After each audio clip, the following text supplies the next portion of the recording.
Jemaat yang dikasihi Tuhan, marilah kita sejenak bertemu dengan Tuhan lewat firman-Nya dalam renungan kita pagi ini. Kita berdoa. Damai sejahtera Allah yang melampaui segala akal, itulah yang memelihara hati dan pikiranmu sekalian dalam Kristus Yesus Tuhan kita. Amin. Firman Tuhan untuk kita hari ini terambil dari kitab Mazmur 96 ayat 3. Ceritakanlah kemuliaannya di antara bangsa-bangsa dan perbuatan-perbuatannya yang ajaib di antara segala suku bangsa. Jemaat yang kekasih, dengan pertambahan hari-hari kehidupan kita, tentu ada yang harus kita pikirkan, yaitu apa maksud dan tujuan Tuhan bagi kita dengan pertambahan hari kehidupan kita. Dan apa yang telah kita lakukan untuk Tuhan dan untuk sesama selama ini. Pemazmur mengajak kita lewat Mazmur 96 ini agar kita bernyanyi untuk Tuhan, bermazmur untuk kebesaran dan kemuliaan Tuhan. Dengan firman ini kita menerima ajakan pertama, memberitakan kemuliaan Tuhan. Inilah salah satu panggilan dan tugas bagi orang percaya. Orang percaya tidak cukup hanya bersyukur dalam hati atas kebaikan Tuhan yang telah dia terima, tetapi harus menceritakan kasih dan perbuatan Tuhan tersebut kepada orang lain. Tentunya harus dimulai dari keluarga, kemudian kepada lingkaran yang lebih luas, kepada teman sekerja, tetangga, dan lain-lain. Bagaimana caranya? Itu terserah kepada kita masing-masing. Orang Batak mengatakan, dang ajaran padan merduri. Kalau pandan, pasti berduri.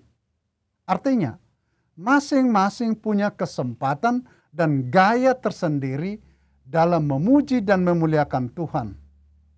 Yang pasti, kita pertama sekali mengaku dan mengenal bahwa kita telah menerima banyak kasih dan perbuatan Tuhan, serta berkomitmen untuk menyaksikan perbuatan Tuhan.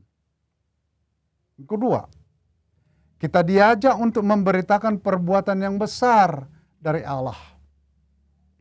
Harus kita catat bahwa pemazmur mengingatkan agar kita lebih sedikit berbicara dan membicarakan perbuatan kita, tetapi lebih banyak menceritakan dan memberitakan perbuatan Allah kepada kita. Bukankah Tuhan telah memberi nafas kehidupan bagi kita setiap saat dan setiap hari? Apakah itu kita anggap sebagai hal yang otomatis terjadi? Atau kita anggap sebagai kewajiban Tuhan memberi kepada kita?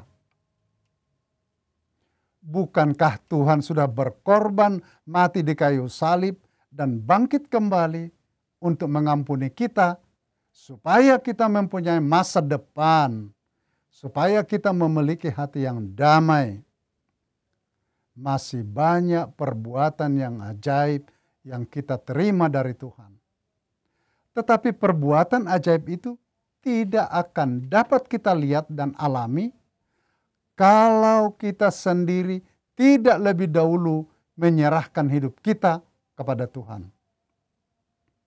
Perbuatan ajaib itu juga tidak akan kita akui dan alami kalau kita sendiri tidak memberi waktu untuk merenungkan perjalanan hidup kita setiap hari. Karena kesibukan atau aktivitas, karena adanya masalah yang kita hadapi, karena semua yang kita terima itu kita anggap sebagai hasil karya kita sendiri dan tidak melihat atau mengakui campur tangan Tuhan di dalamnya. Catatan yang ketiga, memberitakan kepada segala bangsa. Firman ini dengan jelas menyatakan bahwa tidak ada batas-batas daerah atau regional dalam memberitakan perbuatan Tuhan. Dan tidak ada tempat tertentu untuk mengalami dan menerima karya Tuhan. Di mana kita ada, di mana kita bekerja, di sana perbuatan ajaib Tuhan dapat kita alami. Selanjutnya, dimanapun kita ada, di sana kita boleh memberitakan, menyaksikan perbuatan Tuhan. Hidup kita sendiri, kata dan perbuatan, pekerjaan kita sendiri, itulah cara kita memberitakan perbuatan Tuhan dimanapun kita ada. Selamat pagi, selamat bekerja dan bersaksi. Tuhan memberkati. Amin. Kita berdoa. Tuhan, kalau Engkau sudah memberi kami kesempatan untuk hidup dan bekerja hari ini, ajar dan ingatkan kami, supaya kehidupan kami hari ini, pekerjaan, pikiran, dan kata-kata perbuatan kami boleh menjadi kesaksian iman kami atas perbuatan-perbuatan-Mu yang ajaib, sehingga orang lain dapat menerima, melihat, dan mengalami kuasa-Mu, sehingga semakin banyak orang yang percaya kepada Tuhan Yesus Kristus. Ajarlah kami, mampukan kami, urapi kami masing-masing dalam tugas kami, supaya kami boleh melakukannya hanya untuk kemuliaan Tuhan. Amin.